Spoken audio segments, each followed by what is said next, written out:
If you are confused by what diet is better for weight loss or what exercise you should be doing, this video is for you. I'm going to discuss 5 secrets to weight loss that aren't really secrets, but if you're struggling right now and confused by all the misinformation out there, then you're probably not aware of these things.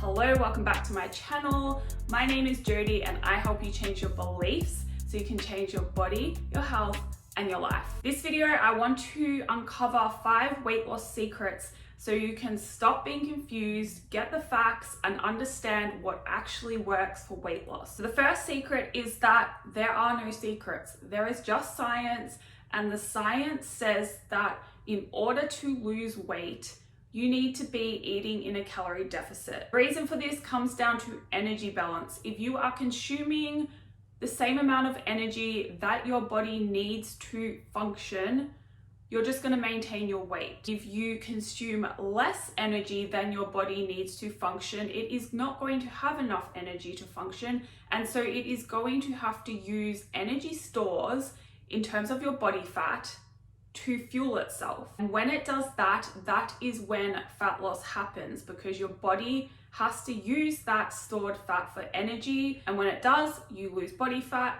and that translates to weight loss. Now, side note, weight loss and fat loss are not the same thing, but for the purpose of this video, I'm going to say that they are. Example of what a calorie deficit might look like: just say you are consuming 2,000 calories a day and you know your body weight is pretty stable on that food intake. A calorie deficit then is simply reducing that food intake, usually by around 20% as a starting point. So you might reduce your food intake to 1,600 calories or maybe even 1,500 calories. That is going to result in weight loss. The second secret that you need to be aware of is the fact that any weight loss product out there, if it works, it is only because it is putting you in a calorie deficit. You do not need fancy, expensive weight loss products to lose weight. To think about a weight loss product, just say a weight loss shake. Usually as a result of you taking that shake, you are having that instead of a meal. And most likely that shake is going to have far less calories in it than what the meal would. So all you've done is you've created a calorie deficit. Now, the third secret that you need to be aware of is pretty similar to secret 2, and that is there is no special diet that is going to help you lose weight. As long as you are meeting that principle of being in a calorie deficit, any diet is going to work. So if you think about the keto diet, if keto works for weight loss, it is only because it's putting you in a calorie deficit. And this is pretty easy to achieve because if you're cutting out a whole food group like carbs, then you're likely going to be creating a calorie deficit in your day. Exception to this is if you go and remove all the carbs from your diet, but replace them all with high fat foods. Very possible that is not going to actually put you in a calorie deficit, and then you won't lose weight. So keto doesn't guarantee weight loss, a calorie deficit does. No diet on its own will guarantee weight loss, even fasting, it works the same way. If it works, it puts you in a calorie deficit. If you start fasting, but you just move all your meals into a smaller time frame and you're eating the same amount of calories each day, you're not going to lose weight. You don't need fancy weight loss products. You don't need certain diets. You just need a calorie deficit. And as long as you are achieving that, you will lose weight. That brings me to my 4th secret, and that is no food on its own is going to make you fat. No food on its own is going to make you skinny, and you don't need to cut out any food from your diet in order to lose weight. This means you don't need to be scared of eating carbs, you don't need to be scared of eating sugar. Obviously, if you are diabetic, then you have your own issues around sugar and you need to listen to your doctor there. But for the majority of you, you don't need to worry about which foods to cut out of your diet. You need to worry about maintaining a calorie deficit.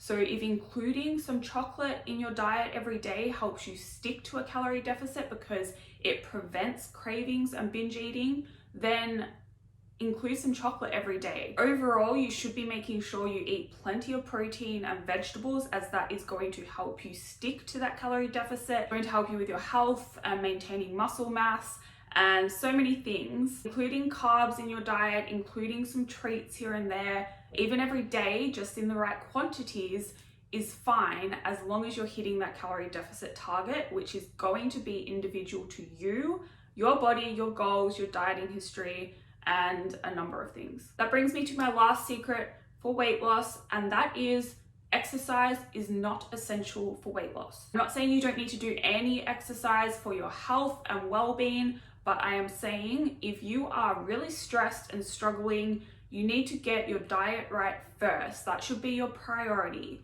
And then after that is taken care of, you can start worrying about what exercise you should be doing. Exercise makes up only about 10% of your total daily energy expenditure. So that is the amount of food you need to eat to maintain your body weight. And if you want to lose weight, you need to eat less than your total daily energy expenditure. So that's that calorie deficit number. Whether or not you do exercise doesn't really make a massive difference to that number. Like, it'll make a little difference to your activity level, which impacts that number. But overall, don't worry about exercise until you have your diet right. And then I would say the next most important thing to get right is your sleep and your stress. And then aiming for a step target every day. That is going to help you far more than trying to fit some cardio in for like 30 minutes of your day. Then once you have that all under control, I would go and add some weight training sessions to your week, because they're going to help you build muscle and get a tighter, leaner, firmer body if you combine that with the calorie deficit. Cardio is optional and really should be used as a tool to bring in later when you hit a plateau, unless of course you have some fitness goal or an endurance goal, or you want to run a marathon or something like that. But if your goal is simply weight loss, stick to a calorie deficit consistently. Don't worry about adding in too much exercise to start with. Hit a step target, get a good night's sleep every night, minimize stress where you can, and if you want, add 2 to 3 weight training sessions a week. If you have any questions about weight loss and your specific situation, this video is general. Calorie deficit thing does work for everyone, but it doesn't mean everyone needs to be in a calorie deficit to lose fat. It's very important that you have the right strategy for your goal and you're not assuming you need that strategy for your goal. That's a bit confusing maybe, but I just see it happen all the time. People think they need to lose weight when in actual fact, they don't. They need to lose body fat. And as I said before, they're not actually the same thing, but it's getting out of the scope of this video. If you do have any questions, please send me an email and I'd be happy to help guide you in the right direction. That is all for this video. Thank you for watching. If you liked it, hit the like button and please subscribe if you'd like to see more. If that's the case, I will see you in the next video.